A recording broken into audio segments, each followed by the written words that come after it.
পূর্ব মেদিনীপুর জেলার রামনগর বিধানসভার রামনগর ১ নম্বর ব্লকের বোধরাই পন্থেশ্বরী হাই স্কুলে ইংরেজি বিষয়ের প্রাক্তন শিক্ষক গোপাল কর্মকারের অবসর গ্রহণ উপলক্ষে বিদায় সম্বর্ধনা অনুষ্ঠান অনুষ্ঠিত হল বিদ্যালয়ের উত্তরম মঞ্চে। এই বিদায় সম্বর্ধনা অনুষ্ঠানে উপস্থিত ছিলেন বিদ্যালয় পরিচালন কমিটির সভাপতি বিশ্বজিৎ জানা, উপস্থিত ছিলেন বিদ্যালয়ের প্রধান শিক্ষক প্রদীপ কুমার পট্টনায়ক, উপস্থিত ছিলেন বিদ্যালয়ের প্রাক্তন শিক্ষক হরে কৃষ্ণ মাইতি, পরিতোষ মাইতি, কুশল কুমার মণ্ডল সহ বর্তমান বিদ্যালয়ের শিক্ষক শিক্ষিকা ও ছাত্রছাত্রীবৃন্দ। আকাশের ভ্রুকুটি উপেক্ষা করে ছাত্রছাত্রীদের উৎসাহ ছিল চোখে পড়ার মতো। প্রধান শিক্ষক গোপাল বাবুর শিক্ষকতার জনপ্রিয়তা স্মৃতিচারণ করেন। সভাপতি গোপাল বাবুর দায়িত্বশীলতার কথা উল্লেখ করেন।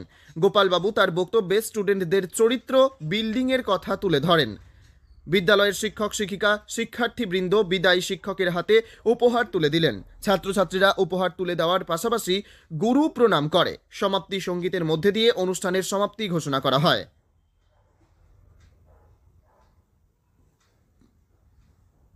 বোধরা থেকে মাখন মণ্ডলের রিপোর্ট, আট টাইমস নিউজ বাংলা। পূর্ব মেদিনীপুর জেলার রাম